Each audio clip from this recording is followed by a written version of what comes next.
ada perbedaan pandangan, maka kayaknya harus rajin-rajin ngopi nih Pak Jokowi sama Mbak Mbak Puan Puan. ya.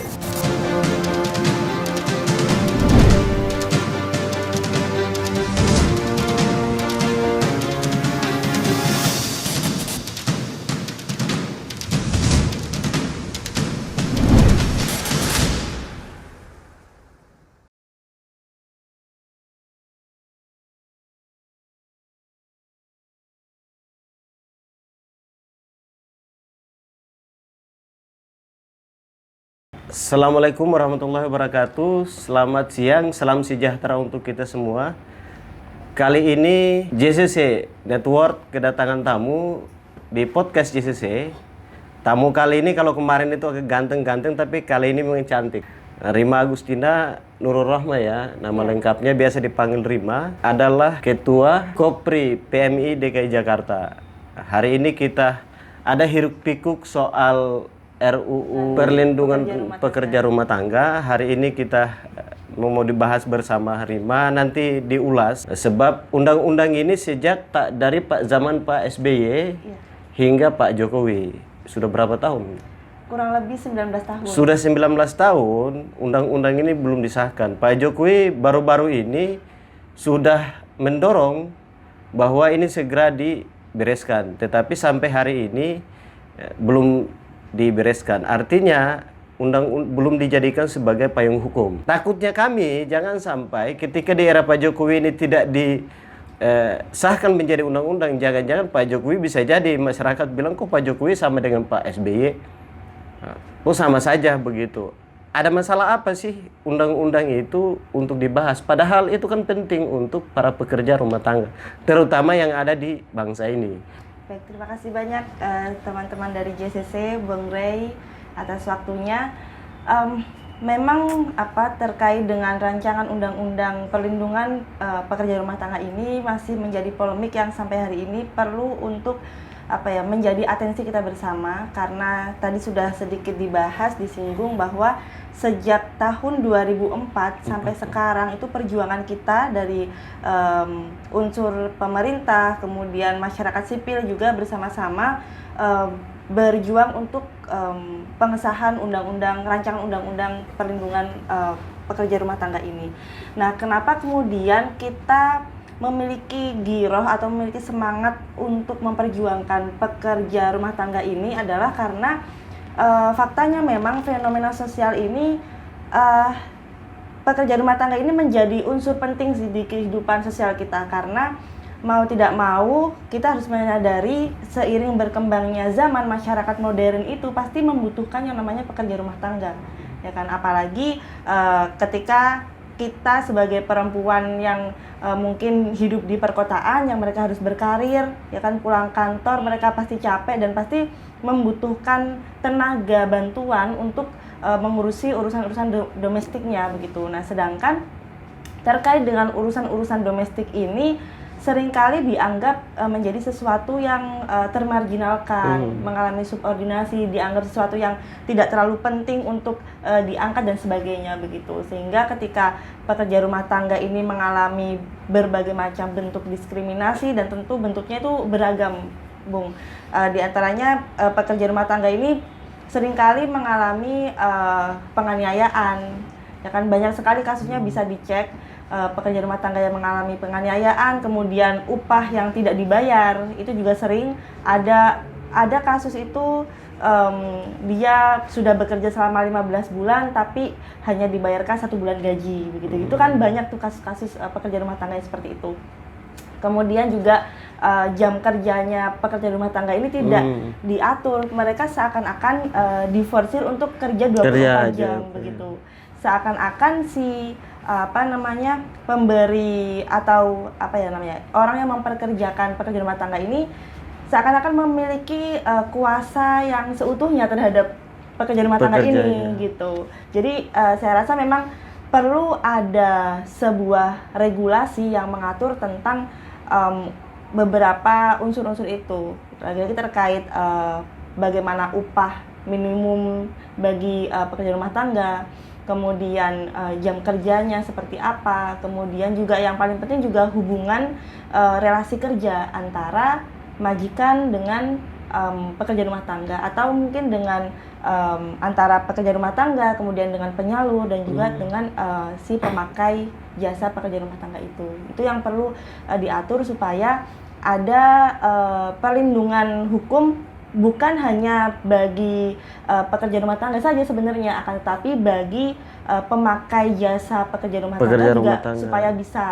bisa enak begitu kan, tidak memiliki rasa was-was apakah nanti pekerja rumah tangga ini akan kabur ya atau mungkin maling kayak apa di rumahnya gitu ya. Iya.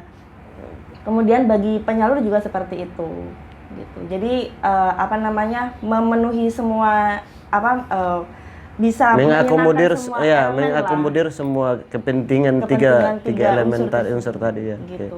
Oke, tapi kan nanti gini Mbak Rima, kan sudah ada undang-undang tenaga kerja dan lain sebagainya, bagaimana itu?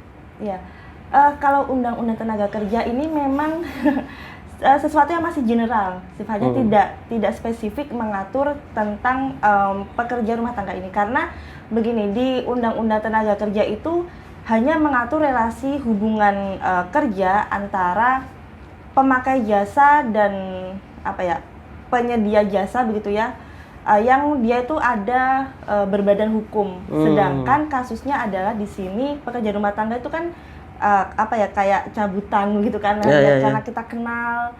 Kemudian kebanyakan penyalur juga bukan berbentuk badan hukum, tapi kebanyakan bentuk yayasan begitu, sehingga itu sangat berpotensi untuk terjadi kekerasan, kemudian terjadi human trafficking dan sebagainya begitu kan. Jadi ya itu tadi, regulasi hari ini di undang-undang ketenagakerjaan itu terlalu general, sifatnya terlalu global. Jadi kita membutuhkan rancangan undang-undang yang lebih spesifik mengatur tentang bagaimana perlindungan terhadap pekerja rumah tangga itu. Apa problemnya selama ini? Kan sudah 14 tahun. Iya. Nah, sudah 14 tahun dari era Pak SBY sampai Pak Jokowi ini belum terjadi disahkan. Mbak Rima lihat apa sih problem yang akhirnya membuat ini lama begitu? Ya.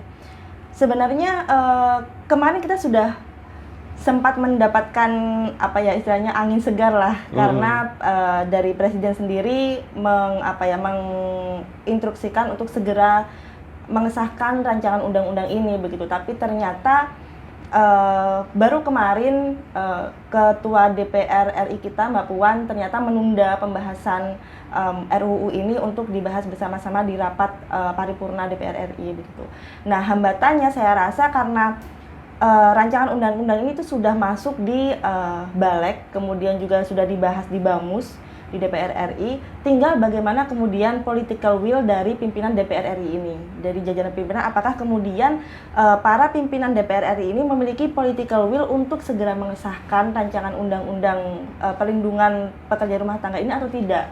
Apakah kemudian para pimpinan DPR RI ini memiliki empati dan kemudian bisa membuka ruang dialog lagi bersama pekerja rumah tangga, melihat kembali bagaimana kemudian polemik-polemik yang terjadi di ruang lingkup pekerja rumah tangga itu begitu. Jadi intinya itu tinggal political will saja, karena dari semua elemen juga sudah banyak yang mendukung. Kalau di fraksi itu hanya ada 2 fraksi yang menolak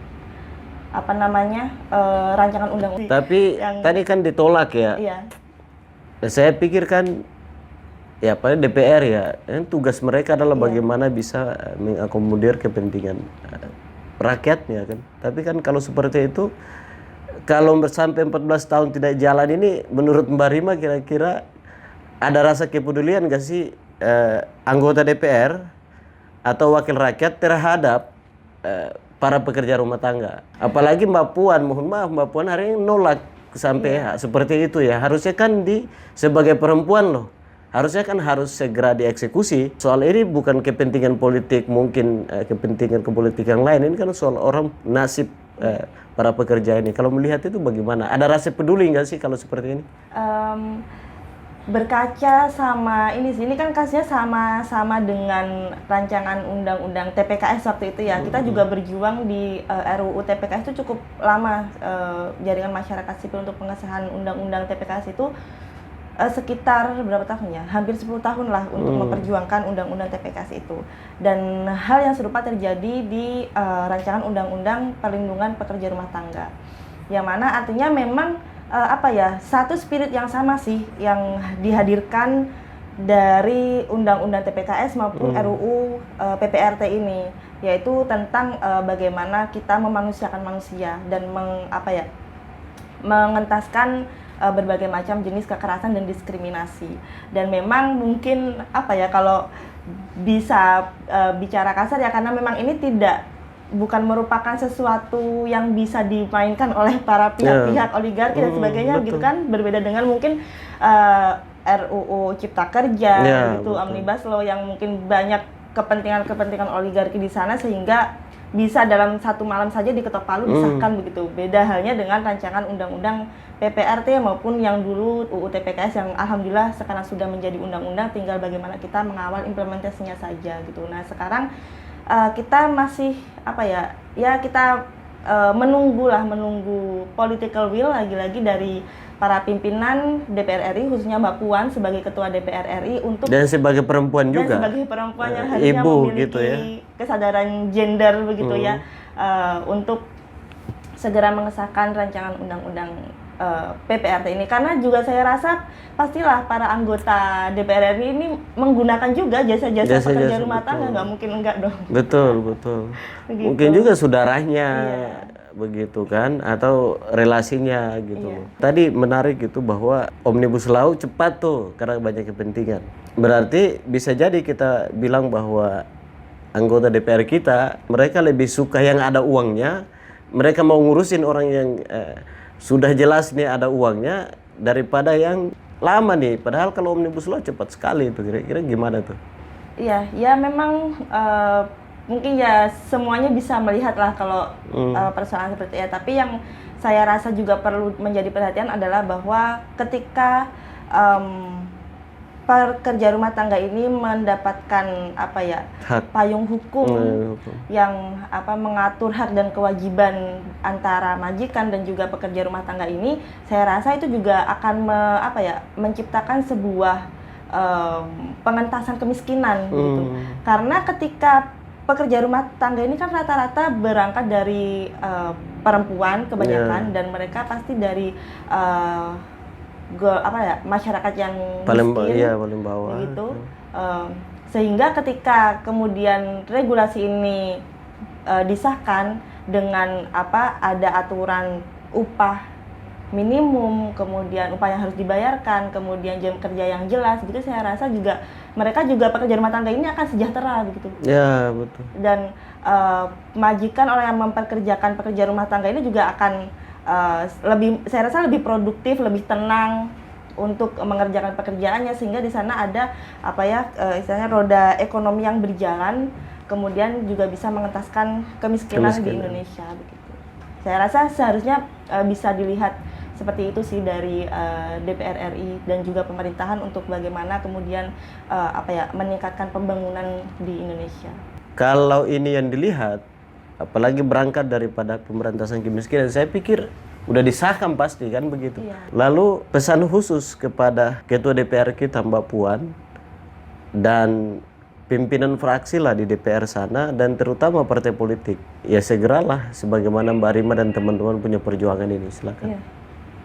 Iya, pesannya untuk para pimpinan DPR RI dan juga para anggota DPR RI, ya semoga rancangan undang-undang perlindungan pekerja rumah tangga ini segera disahkan, karena ini menyangkut kepentingan dari banyak orang, bukan hanya kepentingan pekerja rumah tangga itu sendiri, tapi sekali lagi tadi udah disebutkan ada 3 elemen, baik itu pekerja rumah tangganya, penyalur, dan juga si pemakai jasa pekerja rumah tangga itu. Dan dan mudah-mudahan setelah disahkannya undang-undang pekerja rumah tangga ini juga bisa meminimalisir segala bentuk diskriminasi. Kita jadi tidak ada lagi kasus-kasus human trafficking, tidak ada lagi kasus-kasus penganiayaan terhadap pekerja rumah tangga begitu, sehingga bisa menciptakan sebuah sistem sosial yang adil dan damai kira-kira. Khusus buat teman-teman PMI, Apa sih yang membuat teman-teman gue harus ikut nih gitu dalam memperjuangkan ini? Ya karena ini sebenarnya menyangkut dengan apa ya, tergerak karena kita sama-sama perempuan sih sebenarnya, gerakan perempuan, karena memang kebanyakan yang memperjuangkan RUU PPRT ini adalah teman-teman perempuan, karena memang disadari atau tidak kebanyakan pekerja rumah tangga ini ya perempuan, ibu-ibu yang kemudian punya anak, ya kan, harus meninggalkan anaknya merantau ke perkotaan gitu dan sebagainya untuk memenuhi apa namanya kebutuhan ekonomi keluarganya begitu. Nah, sedangkan lagi-lagi perempuan ini ketika dia menjadi pekerja rumah tangga dan tidak ada payung hukum yang menaungi dia pekerja rumah tangga ini, maka lagi-lagi yang rentan mengalami diskriminasi, rentan mengalami ketidakadilan gender adalah perempuan, ya kan? Mengalami kekerasan, baik itu fisik, kemudian verbal maupun pelecehan seksual, bahkan sampai kehilangan nyawanya begitu. Yaitu solidaritas perempuan sih sebenarnya yang yang kita munculkan dari Kopri khususnya, karena kita organ perempuan, untuk bagaimana kemudian mendesak DPR RI untuk segera mengesahkan rancangan undang-undang perlindungan pekerja rumah tangga ini. Pesannya untuk seluruh teman-teman aktivis khususnya di DKI Jakarta yang memang menjadi yang paling dekat lah dengan pusat pemerintahan, dengan anggota Dewan DPR RI, adalah mari kita bersama-sama membangun gerakan kolektif untuk kemudian mendesak pengesahan rancangan undang-undang perlindungan pekerja rumah tangga ini, karena ini bukan hanya berbicara soal perempuan saja sebenarnya, akan tetapi berbicara tentang kemanusiaan, bahwa ada banyak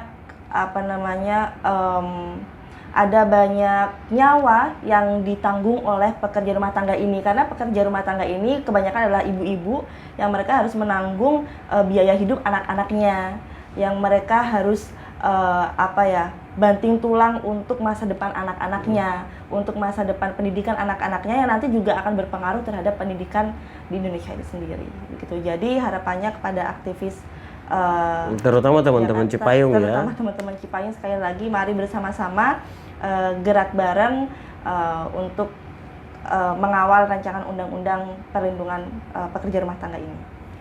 Oke, tadi kita ngomongin DPR sudah, aktivis, dan terpenting sebenarnya yang tadi di awal saya sampaikan bahwa jangan sampai orang melihat bahwa kok ini perjuangan ini dari sejak Pak SBY gitu loh. Tapi sampai hari ini Pak Jokowi pun belum disahkan. Jadi gini, yang dukung Pak Jokowi itu kan koalisinya besar gitu. Iya. Harusnya kalau cuma 2 partai yang tidak mendukung kan selesai urusan ini. Apa kira-kira yang mungkin disampaikan agar Pak Jokowi dan partai koalisinya ini dengar bahwa loh ini perempuan, ini teman-teman muda saja bisa gitu. Ya, kalau dari unsur pemerintahan sebenarnya sudah mendukung sih Bang terkait dengan rancangan undang-undang perlindungan pekerja rumah tangga ini. Dari Pak Jokowi sendiri kemarin sudah menginstruksikan untuk segera mengesahkan rancangan undang-undang perlindungan pekerja rumah tangga ini. Artinya memang sudah ada atensi baik daripada Pak Presiden kita Bapak Jokowi. Tinggal lagi-lagi political will dari pimpinan DPR RI untuk segera mendorong atau membahas rancangan undang-undang perlindungan pekerja rumah tangga ini menjadi RUU inisiatif DPR, sehingga nanti bisa dibahas di rapat paripurna DPR RI dan segera disahkan begitu. Jadi tinggal bagaimana kita mendorong Mbak Puan aja untuk mau atau enggak mengesahkan RUU PPRT ini. Jadi masalahnya di Mbak Puan ini ya. Iya, masalahnya di Uli Puan. Berada masalahnya hanya sekarang tinggal di pimpinan DPR RI saja. Gitu. Karena semua unsur pemerintah, masyarakat sipil dan 7 fraksi di DPR RI itu sudah menyepakati rancangan undang-undang ini begitu, Bang. Kalau Mbak Puan nggak menahan terus, kira-kira bagaimana itu pandangan Rima itu? Artinya saya sangat disayangkan ya, karena Mbak Puan ini sebagai sosok pemimpin perempuan yang harusnya lebih bisa memiliki empati, memiliki kesadaran perspektif gender yang lebih mendalam dan lebih luas begitu. Semestinya bisa apa ya, melihat RUU PPRT ini sebagai kepentingan kita bersama sebagai perempuan gitu. Karena ya artinya ketika Mbak Puan sebagai sosok pemimpin perempuan di DPR RI saja tidak memiliki empati, ya artinya apa ya, kita sebagai perempuan merasa sedih begitu loh Bang. Ya merasa sedih karena menjadi role model pemimpin perempuan seharusnya gitu. Harusnya. Sehingga ketika ada pemimpin perempuan yang kemudian tidak memiliki perspektif gender, ya artinya buat apa begitu. Lebih baik ada pemimpin laki-laki tapi dia memiliki perspektif gender daripada ada pemimpin perempuan yang dia tidak memiliki sensitivitas gender sama sekali.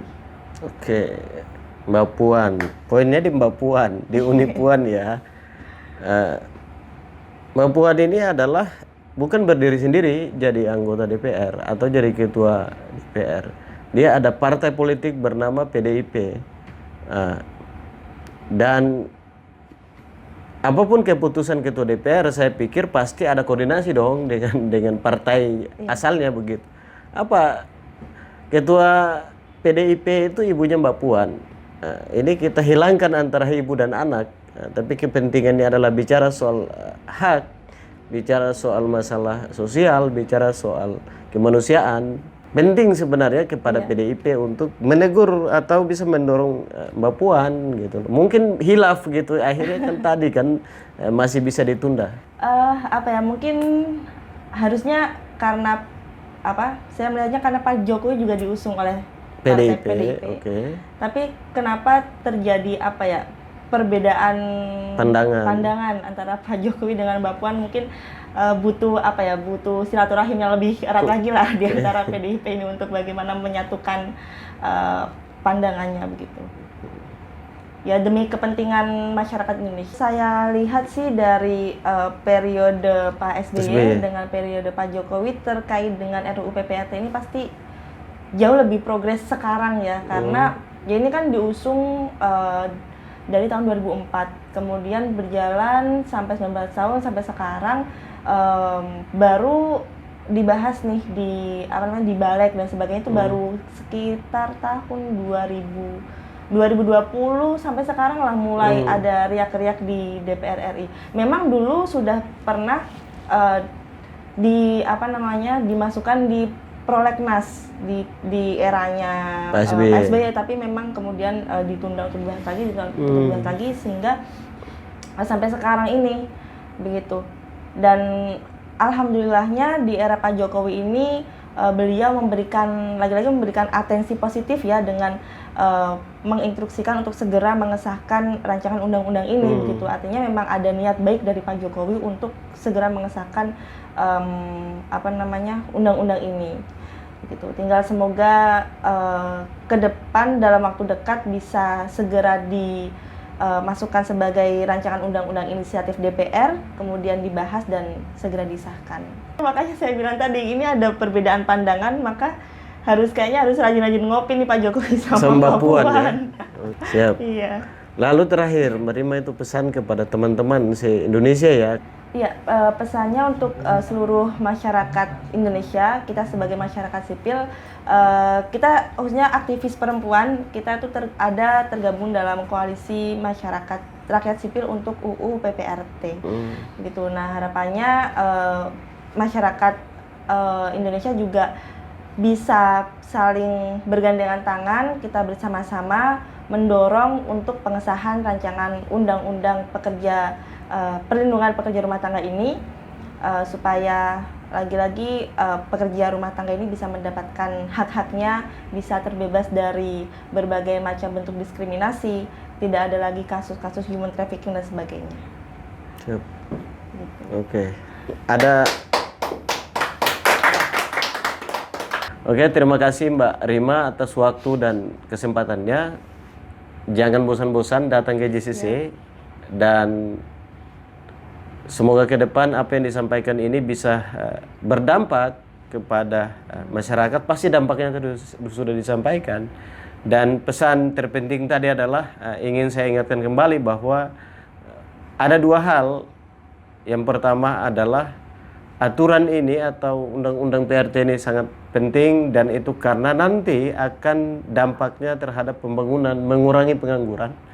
Dan yang kedua adalah karena ini ada di Mbak Puan yang belum masih menahan ini, maka saran Mbak Rima tadi mungkin Mbak Puan dengan Pak Jokowi harus ngopi bareng agar bisa ngobrol tentang problem ini, karena sama-sama dari PDIP, kok satu mendukung dalam hal ini Pak Presiden, tapi Mbak Puan Bu menunda. Ketua DPR ini belum masih menunda. Ini dua hal ini yang penting sebenarnya harus dibereskan agar perjuangan teman-teman ini bisa segera tercapai, dan hak-hak dan kewajiban ini untuk kepentingan bersama, kepentingan ibu-ibu pekerja rumah tangga, karena mereka manusia, maka ini perlu ada aturan. Dan terima kasih sekali lagi Mbak Rima. Sampai ketemu lagi di JCC Network. Teman-teman yang lain silakan bisa bergabung di JCC Network. Dan satu lagi adalah jangan lupa update terus JCC Network dan like dan subscribe ya JCC Network. Terima kasih dari JCC. Kurang lebih kami mohon maaf. Assalamualaikum warahmatullahi wabarakatuh.